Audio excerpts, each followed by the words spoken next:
বললেন, আনা ওয়া ফাতিমাতু ওয়াল হাসান ওয়াল হুসাইন, আমি ফাতেমা আর হাসান হুসাইন জান্নাতের প্রবেশকারীদের মধ্যে সর্বপ্রথম জান্নাতের মধ্যে প্রবেশ করব। হাসান হুসাইন, হ্যাঁ ফাতেমা, তোমরা যাদের সাথে যুদ্ধ ঘোষণা করবে আমি নবী তার সঙ্গে যুদ্ধ ঘোষণা করি। তাহলে ইমাম হুসাইন যদি এজিদের বিরুদ্ধে যুদ্ধ ঘোষণা করে তাহলে নবীকে এজিদের পক্ষে না হুসাইনের পক্ষে? যে দালাল মৌলবী গুলো এজিদের পক্ষ নিছে এরাই হলো ওই কুফার এজিদের চাচাতো ভাই। এটাই ওইটা, ওখান থেকে যে লাইনটা পাইছে এটা বাংলাদেশে ঢুকছে। হুসাইন এটা যেটা পাইছে এটাই ঢুকছে। ওরা বলতেছে কি নবীর আওলাদ নাকি যুদ্ধ করতে গেছে। আসলে কি যুদ্ধ করতে গেছে? যুদ্ধ করতে গেলে কি 6 মাসের বাচ্চা নিয়ে যায়? 6 মাসের বাচ্চা নিয়ে যায়? যুদ্ধ করতে গেলে কি মেয়েদেরকে নিয়ে যায়? কাহে বন্দে পানি মুকদ্দর মে হো যে কাউসার কা পীনা লুলি মাইয়ুকতালু ফি সাবিলিল্লাহি আমওয়াত। আমার আজের দিকে তাকানো হলো ইবাদত। এই কথাগুলো কেন বলতেছি? এমন দাবি দাবি মানুষগুলোর বিরুদ্ধে কেমনে ষড়যন্ত্র করলো। যারা আমার নবী পাকের মওলা রাদিয়াল্লাহু তাআলা আনহু, যিনি আশরে মুবাশশারা একজন 10 জন সাহাবী, আমার নবীর 10 জন সাহাবীকে জান্নাতের টিকিট দিয়েছেন। এর মধ্যে একজন হলো মওলা আলী, এরপরে কোটি কোটি নারী সমাজের সন্তান মা ফাতেমা, এই দুইজনের সন্তান হলো ইমাম হাসান হুসাইন, যারা যুবকদের সর্দার। এদের ব্যাপারে আমার নবী এমন ভাবে অনেক হাদিস বলে দিয়েছেন, এখানে অনেক হাদিস আছে, আমি সব বললাম না। আমার নবী যখন নামাজের সিজদায় যেতেন, নামাজের সিজদায় যাওয়ার পরে ইমাম হুসাইন রাদিয়াল্লাহু তাআলা আনহু আমার নবীর কাঁধ মুবারকের মধ্যে উঠে বসে যেতেন।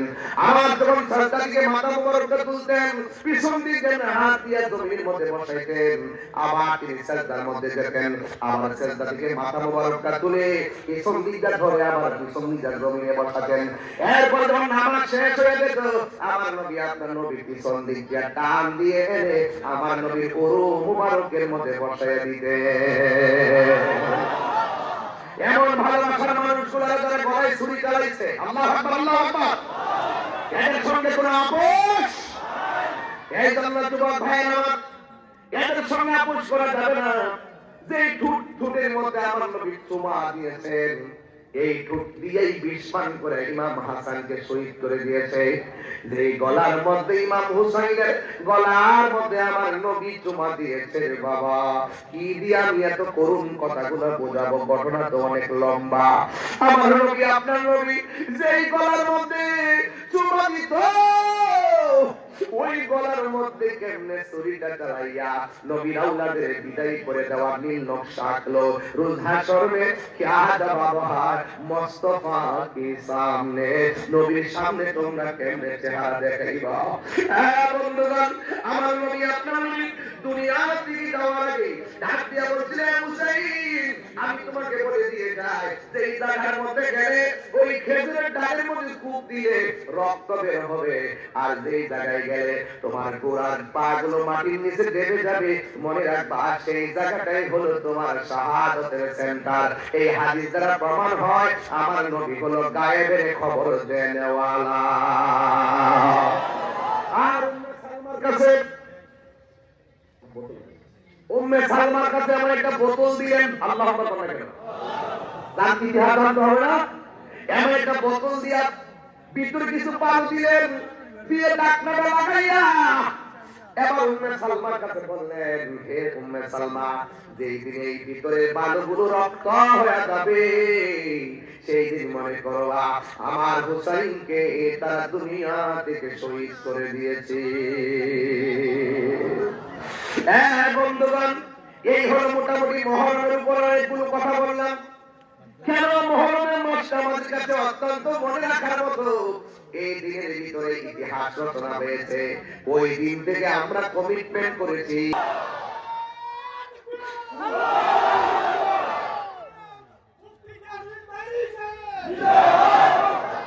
আমার আমার যুবক ভাইরা, খবরদার হাসির খবর দিচ্ছি না রে বন্ধু।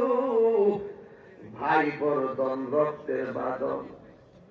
এক ভাই লন্ডন থাকুক অসুবিধা নাই, আরেক ভাই আমেরিকা থাকুক কোনো অসুবিধা নাই। মোবাইলে কলিজার সম্পর্ক চাই। এক ভাই উত্তর বিটায় থাকুক, আরেক ভাই দক্ষিণ বিটায় থাকুক, জুতা হোক আলাদা হোক অসুবিধা নাই। এক ভাই আরেক ভাইয়ের সঙ্গে কলিজার সম্পর্ক চাই, কারণ ভাই বর্ধন রক্তের বাঁধন। যত কিছু হোক, পৃথিবীর যতই আপন হোক না কেন, ভাইয়েরা যতই দ্বন্দ্ব থাকুক, দুইটার পরে যদি শুনে আমার ভাইটারে আঘাত করছে, বিপদে পড়ছে, এই ভাইটা কম্বল ফালাইয়া দৌড়াইয়া চাঁদনি ঘাট হাজির হয়ে যাবে। কথা বলেন ঠিক? ইমাম হুসাইন চল চল কইরা কান্দে গো, জোরে দৌড়া দৌড়া কান্দে, একা হয়ে গেছে। আর মুনাফিকরা সুযোগ পেয়ে গেছে, যেমনি হোক নবীর বংশকে ধ্বংস করে দিবে। জবানটা খুলে বলে রক্ষা করার মালিককে। আর জোরে করে রক্ষা করার মালিককে। হায় হায়, আল্লাহ যদি রক্ষা করে পৃথিবীর কেউ তার ক্ষতি করতে পারে না। কি বলেন? রক্ষা করার মালিককে। এই জন্য ইমাম হুসাইন একা হয়ে গেছে। আর ওই দিক দিয়া মুনাফিকরা ইমাম হুসাইনের বিরুদ্ধে লেগে গেছে। এবার ইমাম হুসাইনের কাছে চিঠি পাঠায়, কই হুসাইন আপনার ভাই চলে গেছে, আমরা কুফাবাসী চাই আপনার কাছে হাত রেখে বায়াত ও মুবায়াতে রাসূল গ্রহণ করব, মেহেরবানি করে আপনি তাড়াতাড়ি আসেন। এবার ইমাম হুসাইন কয় আমার ভাইটাকে ভাইয়ের সঙ্গে বুঝতাম, চিঠির কারণটা মুরব্বীর সঙ্গে বুঝতে গেল। ও মুরব্বীরা দেখেন না, কুফা থেকে চিঠি পাঠাইছে, ওদের কাছে গেলে নাকি ওরা আমার কাছে বায়াত হবে, যাওয়া যাবে নি। মুরব্বীরা হতো মুরব্বীর বুঝ। আরে বাবা, আপনি যদি মাস্টার পাস হন না কেন, আপনার বাবা যদি কোদাল দিয়ে মারিও কাটে, আপনার বাপের এক দাঁতের বুঝও আপনি শিখতে পারেন নাই। কি বলেন বাবা? দেখবেন সমাজের সরকার মাতবরি কে করে? মাস্টার পাসরা করে, একদম কোদাল দিয়ে মাটি কাটে, কৃষি ক্ষেত করে, মুরব্বী মানুষরা লুঙ্গিটা বুইলা দিয়া সিয়ারটার মধ্যে ঠ্যাংটা পাড়া কাউরি দিয়া বসে বৈশা উনি যেভাবে সমাধানটা দিয়া দেয়, মাস্টার পাস পোলাও দিতে পারে। সত্যি কথা। আর যত কিছু হোক, আপনার বাবা বয়স ৮০ হোক, একটা বাড়ি কিনবেন, একটা জায়গা কিনবেন, আপনার বাপকে আগে বলবেন। বাবা হাইটালে নীরবে নীরবে আজকে বলতে দেখবে, দেখে এসে বলবে যে বাবা এই জায়গাটা রাখতে ভালো হবে, দেখবেন ৮০ বছর পর্যন্ত এটা ভালোই আছে। আর বাপদুরি করবেন, নিজে যে বাপ মারা নাজি গাইবে সরকারি করে একবারে ভালো করে কিনবেন, দেখবেন ২ দিন পরে মানুষ শিখব তুমি তো যে কিনা আর ঠকছো। কে জানেনি এই বাবার ব্রেইনটা, এই ব্রেইনটা আল্লাহ প্রদত্ত একটা নিয়ামত। আল্লাহর ইবাদতের পর আল্লাহ বলছে ওয়াবিল ওয়ালিদাইনি ইহসানা, বাপ মার সেবা করো। তুমি লন্ডন না সিঙ্গাপুর যাও, তুমি কোটিপতি হও, কিংবা তুমি মাস্টার্স পাস করো, বাবার সেবা করো, তুমি হতে পারো। এটা ইমাম হুসাইন শিখাই দিয়ে গেছে। এই যে মাহফিলটা করছেন, মাহফিলটা করছেন, আপনারা কি পরামর্শ করেন নাই? কি কেউ না?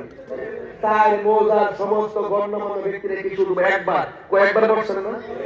তাই রোজরা যে খানা কোন এলাকায় মানে একটা ঈদের মধ্যে গামেস নাকি নাকি অন্য কিছু আছে। আমি এটা বুঝি কিভাবে আপনাদেরকে দেখি বুঝতেছি যে আপনারা একটা অনেক অপেক্ষিত ছিলেন যে এই মাহফিলটা আজকে হবে, তাই মধ্যে মাহফিলটা বছর বছর হয়, একটা অপেক্ষা করেন আপনারা। পরামর্শ করছেন ইমাম হুসাইন শিখাই দিয়ে গেছে এই পরামর্শ। ও মুরব্বী বাবা, আমার তো কেউ নাই, না না নাই, আমার নাই, আমার বাবা নাই, দেখেন আমার ভাইটার বাইরে ফেলেছে, আমার ওরা চিঠি পাঠিয়েছে, আমি ওখানে যাইতাম, আপনারা কি বলেন? মুরব্বীরা তো উত্তর দিয়েছে হুসাইন কুফাবাসীদের একটা চরিত্র কেমন জানেননি, ওদের হাতের লেখা খুব সুন্দর কিন্তু তলোয়ারের ব্যবহার ভালো না। এটার অর্থ কি জানেননি? এটার অর্থ হইল যে মুখের ব্যবহার অনেক সুন্দর, অন্তর ভালো না। এরা মুখে বলে একটা, ভিতরে আরেকটা। আচ্ছা এখন দিলাম তো বাবা, ঘটনাটা এরকম ঘটছিনি, মানে ঘটনাটা ঘটছিনি তো মুরব্বীর কথা কি ভালো দিতে পারছে? এরপরে হুসাইন আবার পরামর্শ দিলেন, তাইলে কাজ করি, আমার যে বলতে যাওয়ার জন্য আমি যাওয়ার আগে একটা প্রতিনিধি টিম পাঠাই। আমি আজকে মাঠে দেখছি আমার আজাদ ভাই, সাংবাদিক আজাদ ভাই, উনি পুরাপুরি যোগাযোগ রাখছেন, ডায়েরি করেছেন, নিয়ে আসছেন একটা মাধ্যম পরিচিত লোক, কনফিউজ থাকে না, এটা নিশ্চিত হয়, ঠিক না? এই নিশ্চিত করার জন্য একজনকে সিলেক্ট করে মুসলিম ইবনে আকিল।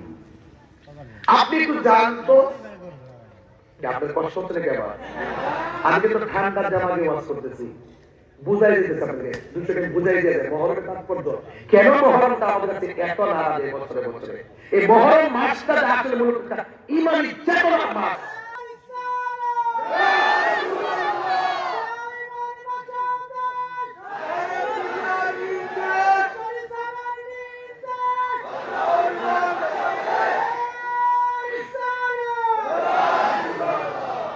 আপনাদের এরকম লাগে কিনা বলেন? রাসূল বলেন 2টা জিনিসের বাধা দিও না, এটা আপনাদেরকে বলে দেওয়া যায়। এই 4 হাজার মানুষের একটা মসজিদে প্রমাণ করে আপনারা একতাবদ্ধ, আরেকটা কথা বলে দেওয়া যায়, জীবনে 2টা জিনিসের বাধা দিবেন না। কয়টা বলছি? একটা হলো পানি, একটা কি, আরেকটা হলো রাস্তা, আরেকটা কি, রাস্তা। কয়টা বলছি? আর কয়টা বলছি? পানির বাধা দিবেন না। আপনি হয়তো আরেকজনের টিনের ঘরে চালের পানি আপনার দিতে গেলে সমস্যা হয়, আপনি বলছেন তোমার বাড়ির পানি আপনাকে দিতে পারবে না। আল্লাহ কয় তুই ওই টিনের ঘরে চালের, তুমি ওর পানি বন্ধ করছো, আর আমি সঙ্গে আসমান দিয়ে তোমার বাড়িতে পানি বলাইতেছি। রাস্তা আছে, পানি বন্ধ করে এই ভিতরে চরিত্র, যেই রসুল সৃষ্টি না হলে পানি হবে না, আর সেই নবীর আওলাদের জন্য এই পানি বন্ধ করছে। এটা কি মেনে নেওয়া যায়? মেনে নেওয়া যায়? খবরদার। কয়টা বলছি ভাই? রাস্তার বাধা দেওয়া যাবে, কারণ আপনি man can not live alone, মানুষ একা থাকতে পারে না, তাই সে সঙ্গ চায়। আমি আপনি আমরাই বাংলাদেশ, কথা বলেন ঠিক না বেঠে? এই জন্য কাউকে ছোট করে দেখবেন না।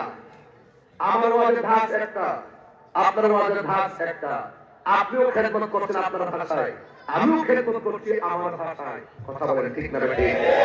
এই জন্য এক একটা ফুলের এক একটা ঘটনা। মধ্যরাত্রি শেষ পর্যন্ত পানিতে গেছে, যাই স্ত্রীকে বলতেছে পানি রেখে দাও, হাত মুখ ধুয়ে তেলে খাবার দাও, এবার বিছানার মধ্যে শুইলেন। শোয়ার পরেই হঠাৎ করে বলতেছে, শোনো না, আজকে বড় অফার পাইছি, এই এলাকা থেকে মুসলিমের 2টা ছেলে আছে, এই 2টা ছেলেকে ধরে দিতে পারলে তোমার বান্দিগিরি থাকতে হবে না, তোমার কাজ করে খেতে হবে না, হ্যাঁ, আমি সকাল সকাল উঠে যেতে হবে।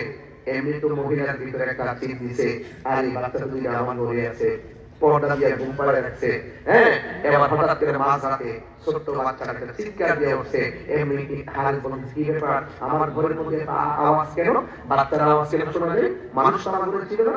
এবার খুঁজতেছে, বাহির খুঁজে ভিতরে খুঁজে খুঁজে দেখতেছে হঠাৎ করে পর্দার পিছনে এক ভাই আরেক ভাইয়ের মুখে চাপড়া দিয়া পড়ে আছে, এইভাবে পড়ে আছে। এমনি ওই ভাইগুলার মাথার চুলের মধ্যে ধরে টান দিয়ে বের করলেন। এবার ছোট ভাই ডাক দিল, ভাই এরা কে এইভাবে চুলের মধ্যে ধরছে, আমার আম্মা তো এই আঙ্গুল দিয়ে চুলগুলো অনেক আশ্রয় দিছে, এই লোকটাকে টেনে টেনে বের করছে। বের করার পরে স্ত্রী গিয়ে পায়ের মধ্যে ধরে বলছে, খবরদার, আমার টাকা লাগবে না, আপনি তাকে মারবেন না, এবং না না মারতে হবে, নাইলে তো আমরা স্বর্ণ মুদ্রা পাবো না। এমনি একবার কয়, আপনি যদি মারবেনই, আমাদেরকে একটু সুযোগ দেন, ইমাম হুসাইনকে যে বলি তিনি যেন না আসে। এই কথা বলার পরে কয়, না না, তোরা গেলে আসবি না, তোর বাবা দিদি গেছে, তোদের সেদিকে পাঠানোর বিষয়ে কথা বলে বড়টার সামনে ছোটটার গলায় গেছে, ছুরিটা চালাইতো। বড়টা ডাক দিয়ে, আপনি কেমনে ভাবলেন আমার বাপ চলে গেছে, এই ছোট করে দায়িত্ব আমার কাছে, আর আমার সামনে আমার ভাইকে জবাই করবেন? হতে পারে না, প্রয়োজন আমার আগে জবাই করেন। গভীর মনোযোগ। এই যতটুকু কথা মুখে বলছি, এই কথাটাই যদি সুর দিয়ে বলতাম 20 মিনিট সময় চলে যেত। এই জন্য ঘটনাটা যুবকদেরকে বুঝাই গেলাম, কিশোর বয়সের ছেলেদেরকে বুঝাই দেওয়া যায় আজকের আলোচনা। এই জন্য আমার যুবক ভাইরা বড়টার ভয়ে ছুরি চালাইতে গেল, ছুরিটা ডাক দিয়া কয়ে, আমি ছোট হতে পারি, কিন্তু পায়ের রক্ত দেখলে আমি সহ্য করতে পারবো না, আমার সামনে আমার ভাইকে জবাই করা যাবে না। যদি জবাই করতে হয় দুই ভাইরে একসঙ্গে শোয়াইয়া একসঙ্গে ছুরি চালায় আমাদেরকে বিদায় করে দিবেন। এই কথা বলার পর দুইজনকে মাটির মধ্যে শোয়ালো। এমনি দুইটা ছেলে ডাক দিয়ে শুনো শুনো, আমাদেরকে মারবেন অসুবিধা নাই, তবে আমাদেরকে 2 রাকাত নামাজ পড়ার সময় দেন। দেখছেন নি বাবাও পড়ছে 2 রাকাত নামাজ, সন্তানরাও পড়ছে 2 রাকাত নামাজ। বোঝাইয়া দিয়ে গেছে এটা মুনাফিকের এরিয়া। এদের একটা আছে, নামাজ আছে, দাড়ি আছে, টুপি আছে, এদের ভিতরে মুনাফিকি আছে, এর নবীর দুশমন। কথা বলেন ঠিক কি না? এরপর দুইজন ডাক দিয়ে কালো 2 ভাই একসঙ্গে জবাই করো। গলার মধ্যে ছুরিটা চালিয়ে দিল। নাই নাই দুইটা বাচ্চার শেষ করে ফেলেছে, কল্লাগুলো আলাদা করে ফেলেছে। আর ওই দিকে ইমাম হুসাইন আপন জন বা 70 জনকে লইয়া রাস্তা দিয়ে রওনা দিয়ে দিছে। ইন্দিনটাই ওই কাফেলার ভিতরে একটা মেয়ে ছিল, যেই মেয়েটা হলো ইমাম মুসলিমের মেয়ে। মেয়েটা ডাক দিয়ে ইয়া হুসাইন, আপনি আমাকে এমন ভাবে মাথার মধ্যে পানি দিয়ে দিচ্ছেন আর গরমের মধ্যে তৃষ্ণা নিবারণ করছেন, কিন্তু কেন গো এত আদর করতেছেন? ইমাম হুসাইনের চোখে হলো বেলায়েতের চোখ, তার মনের ভিতরে জাগনা দিয়ে উঠছে, নাই নাই আমার প্রতিনিধি নাই। এই দিক দিয়ে ইবনে জিয়াদ একজন লোককে সিলেক্ট করেছে, তার নাম হলো হুর। হুরকে বলছে খবরদার এই দিক জানিস না, ইমাম মুসলিমের এরিয়াতে আসে ইমাম হুসাইন বুঝে ফেলবে, এই রাস্তাটা ঘুরাইয়া আমার দিকে নিয়ে আসবা। ওই হুর যাইয়া ইমাম হুসাইনের রাস্তাটা অন্যদিকে ঘুরাইয়া দিয়া ইবনে জিয়াদের বরাবর চলে এসেছে। যার নির্দেশে ইমাম মুসলিমকে শেষ করে ফেলেছে, দুইটা সন্তান মুহাম্মদ ইব্রাহিমকে শেষ করে ফেলেছে। এদের এরিয়াটা ঘুরাইয়া ইবনে জিয়াদের দিকে যখন নিয়ে গেল, ইন্দিমিন টাইমে হঠাৎ করে দেখতেছেন একটা বড় ধরনের কাফেলা সামনে আসতেছেন। যেই মাত্র কাফেলা আসতেছে, শহর মানুষ ডাক দিয়া স্বামী গো, এরা আমাদেরকে ফুলের মালা দেওয়ার কথা, সেই করে ঘোড়া টক টক করে আসতেছে, মনে হয় যেন তারা আমাদের সঙ্গে যুদ্ধ করতে আসতেছে। এই কথা বলার পরে হুরে জায়গা মতো আইনা হুরে ঘরের মধ্যে চলে গেছে। আর ইতিহাসে হুরকে বলতেছে, তুমি তো তাদের সঙ্গে সম্পর্ক ভালো, তুমি তো তাদেরকে রাস্তা দিলে এনেছো, তোমাকে তারা বিশ্বাস করবে। তোমার কাছে প্রথম দায়িত্ব দিলাম, তুমি ওই কাফেলার ভিতরে ঢুকে গিয়ে ইমাম হুসাইনকে তুমি শেষ করে ফেলবা। জোরে জোরে কি নাউজুবিল্লাহ বলা যাবে না। হুরে ডাক দিয়া বলে, মনে মনে কয় আমি কেমনে হুসাইনের গলার মধ্যে ছুরি চালাবো? এখন যদি আমি বলি আমি পারবো না, ইবনে জিয়াদ আমার মাইয়া ফেলাবে। আর যদি আমি ওখানের মধ্যে যাই, কেমনে হুসাইনের গলায় ছুরি চালাবো? ও বন্ধু রে, ও চারমুদার বাবা, ও মৌলভীবাজারের বাবা, চাটনি ঘাটের বাবা, এই এলাকার সব মানুষের কাছে পায়ে ধরে বলে দিয়ে যায়, ইমাম হুসাইন ডাক দিয়ে বলে, ও শহর মানে পর্দার ভিতরে যাও, নামাজ যেমন ফরজ, পর্দাও তেমন ফরজ। হাতের মধ্যে তরবারটা লইয়া খেতে ঢাক খাইয়া মরুভূমির পানির মধ্যে বসাইয়া তাবু দিয়া গুইয়া ওই মহিলাদেরকে পর্দার ভিতরে ঢুকাইয়া দিয়েছে। জীবন সন্ধি করে তারা পর্দা ছাড়ে নাই। এই জন্য মা, ও এলাকার মা, মেহেরবানি করে পর্দা করে চলবেন। নামাজ যেমন ফরজ, পর্দা তেমন ফরজ। কারবালার শিক্ষার ভিতরে পর্দার শিক্ষা আছে না নাই? কারবালার শিক্ষার মধ্যে নামাজের শিক্ষা আছে না নাই? এই জন্য যুবক, ও বন্ধু, এবার হুর মনে মনে কই, এখন যদি বলি আমি যাব না, আমাকে ইবনে জিয়াদ মেরে ফেলবে। হাতের মধ্যে ছুরিটা লইলো, লইয়া দৌড়াইয়া ইমাম হুসাইনের বরাবর যাইতেছে। শহর মানুষ বলে, স্বামী গো, দেখেন না যেই লোকটা আমাদেরকে রাস্তা ভুলাইয়া বিপদের মধ্যে ফেলে দিয়েছে, সেই লোকটা আবার তলোয়ার নিয়ে আপনারা বরাবর আসতেছে। ইমাম হুসাইন বলে, তাহলে তুমি কোনো টেনশন করো না, তুমি চিন্তা করো না, ঘরের মধ্যে অবস্থান করো।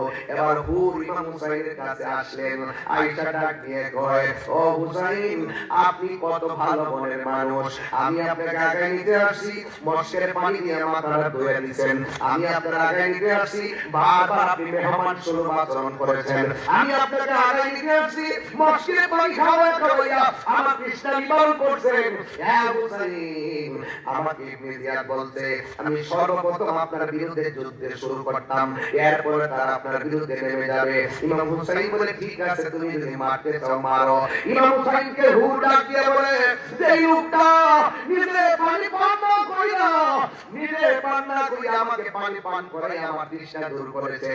তার সঙ্গে যুদ্ধ করা যায় না, তার গলায় ছুরি চালানো যায় না। মেহেরবানি করে আগে প্রথম বলেন আপনি আমার মাফ করছেন নি? আগে বলেন আমার মাফ করছেন নি? আর আপনি আমার ওয়াদা দেন, আপনি আমার অনুমতি দেন, ইবনে জিয়াদের গোষ্ঠীর বিরুদ্ধে সর্বপ্রথম যুদ্ধটা আমি পরিচালনা করব। দেখবেন কার আমার সাহায্য তালিকা দিতে একটা ক্লাস আপনার জন্য থেকে থাকবে না, সংসার কোনো কাজ আপনার জন্য থেকে থাকবে না, কথা বলে ঠিক না বলে একটা কাজ করে থাকবে না। আপনি মনে করছেন আরে আমার কেউ নাই, কেমনে আমার জীবন চলবো চলবো কিভাবে? আপনি মারা যাওয়ার আমার তো আসলে আমি বাস্তববাদী লোক, তো এই জন্য অনেক সময় অনেক কথা না বলে পারি না। এই যে দেখেন বলছি না বলে হয় না।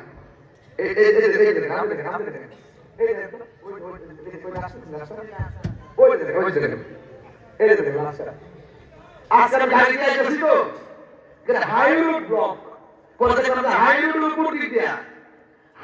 উপর দিয়া এই যে একটা লাশ বাড়ি, এই যে গাড়িটা সাইড চাকার গাড়িটা, এই যে কান ধরে এসেছে দেখলাম রাস্তা দিয়ে, মনে করো আপনার হাত তোমার দিয়ে আর তোমার দুনিয়া গাড়ি দৌড় মাসি মূল্য যাবো, দৌড় মাসি এখান থেকে আবার যাবো ওই সুনারগা, আর তোমার যে কোনো মুহূর্তে যদি মৌলবাদ শহরে তোমার মৃত্যু হয়ে যেতে পারে। নিঃশ্বাসের বিশ্বাস আছে? আমার মরণে কতদিন বাকি আমি জানিলাম না গো আল্লাহ, মরণের কতদিন বাকি আমার মরণের কি আমি জানিলাম না গো আল্লাহ, মরণের কতদিন বাকি। আর আজরাইলা শিয়া যখন হস্তে দিবা দড়ি, আজরাইলা শিয়া যখন হস্তে দিবা দড়ি, তখন আমার মনা ভাই করবা লুকালুকি আমি জানিলাম না গো আল্লাহ, মরণের কতদিন বাকি আমার মরণের আমি জানিলাম না গো আল্লাহ, কতদিন বাকি। আর 40 দিনের আগে ভাইরে মৌতের নিশানি, 40 দিনের আগে ভাইরে মৌতের নিশানি, জমদুতে বা ইন্দানি বচোকে দিয়া আমি জানিলাম না গো আল্লাহ, মরণের কতদিন বাকি আমার মরণ আমি জানিলাম না গো আল্লাহ, মরণের কতদিন বাকি। আর হায়াত হইল হাতে ভাইরে মত হইল পায়ে, হায়াত হইল হাতে ভাইরে মত হইল পায়ে, যেই গায়ে গাজার মরণ লেখা সেই গাছে মরে আমি জানিলাম না গো আল্লাহ, মরণের কতদিন বাকি আমার মরণের কতদিন বাকি আমি জানিলাম না গো আল্লাহ, মরণের কতদিন বাকি আর মরণের কতদিন বাকি। আল্লাহু আকবার। সব মুমিন ভাই ভাই, কথা বলি ঠিক না? কিন্তু মুসলমান সাথে যারা মুনাফিকি করে এদের সাথে আমাদের কোনো সম্পর্ক, এটা কোন ধারা? কোন ধারা? ওই ধারা এখন আছে সুযোগ পেলে করতে তাহিরকেও তো ব্ল্যাক লিস্টে অ্যাড করবো। আমি সব তথ্য জানি, এরপর আমি লড়াই করছি। নীরব না বিপ্লব? নীরব না বিপ্লব? তুমি কে আমি কে? একমাত্র আবারও প্রমাণ করছে বাংলাদেশে আহলে সুন্নাত ওয়াল জামাত হলো একমাত্র শান্তিপ্রিয় দল কথা বলেন ঠিক কিনা? কেউ আসবে কেউ যাবে, ক্ষমতাতে আল্লাহ নেই আল্লাহ, এগুলো নিয়ে আমাদের কাজ ইন্টারেস্ট নাই। আমাদের কথা হলো যে আমরা দেশ এবং ধর্ম এই দুইটা জিনিসের যারাই কোনো প্রতিবন্ধকতা, যারা এখানে কলুষিত করার চেষ্টা করে দেশে কিনা বিদেশি, আমরা বরদাস্ত করব। নীরব না বিপ্লব? আল্লাহ কবুল করুন, আমিন বলুন। আর না এটা আগামটা দেবে, আগামটা দিব এই জন্য, আগামটা দিব এই জন্য, শুনে আগামটা দিব এই জন্য নামাজের দরকার আছে না নাই? নামাজের দরকার আছে না নাই? আর তো বলে জিকির জিকির হইতে নেই। তোমরা আমার বাস দিতে আমার এসে আমার আসবো ইনশাল্লাহ। এসার মুক্তা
أشهد أن محمدا رسول الله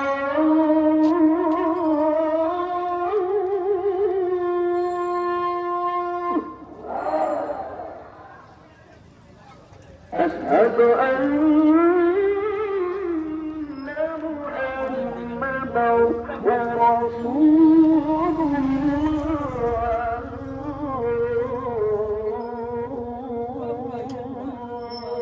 আইবো আইবো কোনো চাপ চারিখান লাগবে জায়গা চাপ কোনো চাপ এই এলাকার গুরুস্থানের কবর আল্লাহ আল্লাহ মাফ করে দেয়।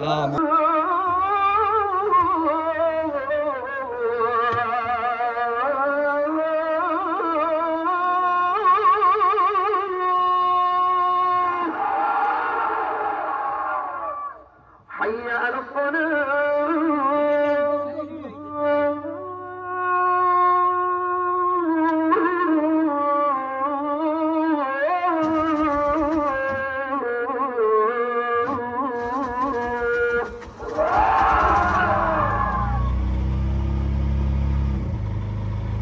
حي على الفلاح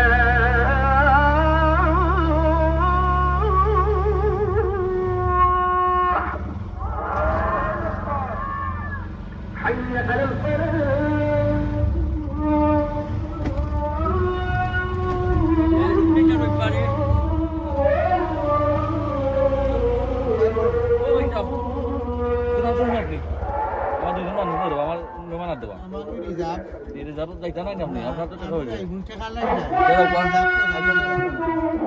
আমার গাড়ি বাড়ি